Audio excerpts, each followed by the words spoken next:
ने जो भीषण मार पाकिस्तान पर की उसकी कुछ तस्वीरें भी सामने आ रही हैं। सैटेलाइट इमेज के जरिए देखिए कि पाक के एयरबेस को कितना नुकसान पहुंचा है। हालांकि सेना की तरफ से भी ये बताया गया कि किस तरह से हमने जो टारगेट था उसे ध्वस्त किया है। तो हमले से पहले की भी हम आपको तस्वीर दिखा रहे हैं। ये रहीम यार खान एयरबेस, जहां पर हमले के बाद की तस्वीर क्या है वो हम आपको दिखा रहे हैं। तो भारत का जो निशाना था वो अचूक था। नूर खान की तस्वीर देखिए, हमले से पहले आप देख रहे होंगे, हमले के बाद वहां पर किस तरह से तबाही मची है वो हम आपको दिखा रहे हैं। ये सैटेलाइट इमेज है जिनसे आप अंदाजा लगा सकते हैं। अंकित हमारे साथ, हमारे सहयोगी इस वक्त जुड़ चुके हैं। अंकित, बहुत सारे मैसेजेस हैं अगर इनको समझने की कोशिश की जाए। यहां सिर्फ इस बार केवल एक हमला कर ये नहीं कहा गया है कि हम आतंकवाद के खिलाफ हैं, ये भी बता दिया गया है कि अगर ऐसी कोई घटना हुई तो ये ऑपरेशन जारी है और आगे भी मुंहतोड़ जवाब दिया जाएगा। ये बहुत बड़ा मैसेज है। देखिए अर्पिता, अगर साफ शब्दों में कहें, भारत की वायुसेना ने आतंक को संरक्षण देने वाले पाकिस्तान की सेना को सुपुर्दे खाक कर दिया है। यानी जैसा प्रधानमंत्री ने कहा था, मिट्टी में मिला दिया है। इन तस्वीरों की बात कर लेते हैं। खास है ये तस्वीरें भारत सरकार की नहीं है, ये तस्वीरें इसरो की भी नहीं है। ये कमर्शियल सैटेलाइट इमेजरी है, यानी कि इसे बाजार में पाकिस्तान भी खरीद सकता है। कोई तीसरा देश का अखबार, पूरी दुनिया की मीडिया वो देख सकती है।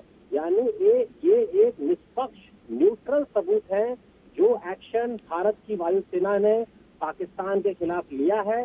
पाकिस्तान के एसेट्स को जो मिट्टी में मिलाया है उसका ये इंडिपेंडेंट सबूत है। ये तीसरे जनरेशन की सैटेलाइट इमेजरी है। अब तक हमने देखा पहली सैटेलाइट इमेजरी जिसमें अगर हम कहें पिक्सल का साइज करीब 10 सेंटीमीटर होता था। जब हमने प्रेस कॉन्फ्रेंस में देखा उसमें पिक्सल का साइज करीब 1 मीटर होता था। ये अब तक की सबसे साफ सैटेलाइट तस्वीरें हैं जिसमें एक पिक्सल करीब 30 सेंटीमीटर का होता है।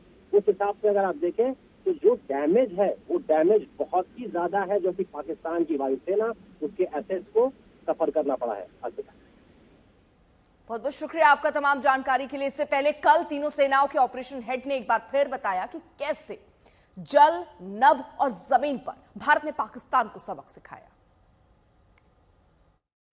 पहलगाम तक पाप का यह घड़ा भर चुका था। उसके बाद जो हुआ उसके बारे में हम कल विस्तार में बातचीत कर चुके हैं।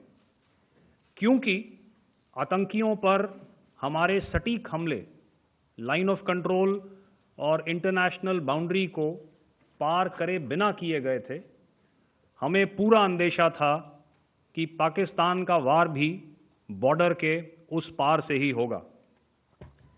इसलिए हमने अपनी एयर डिफेंस की पूरी तैयारी पहले से ही कर ली थी। हमारी लड़ाई आतंकवाद और आतंकवादियों के खिलाफ थी।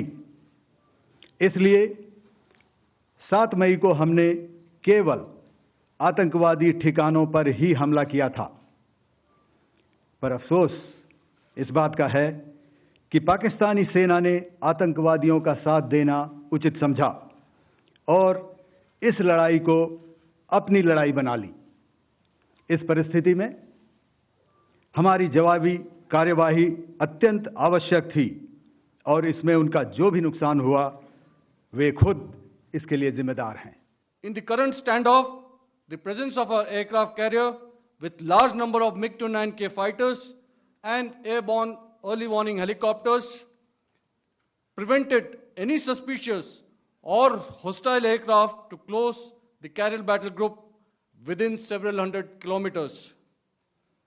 अगर मैं सरल शब्दों में बोलूं तो कोई भी संदिग्ध और दुश्मन के हवाई जहाज को कैरल बैटल ग्रुप के कई 100 किलोमीटर पास आने का मौका नहीं दिया। Over the past few years, and most importantly, immediately after the cowardly incident by Pakistani-sponsored terrorist attack at Pahalgam, we had validated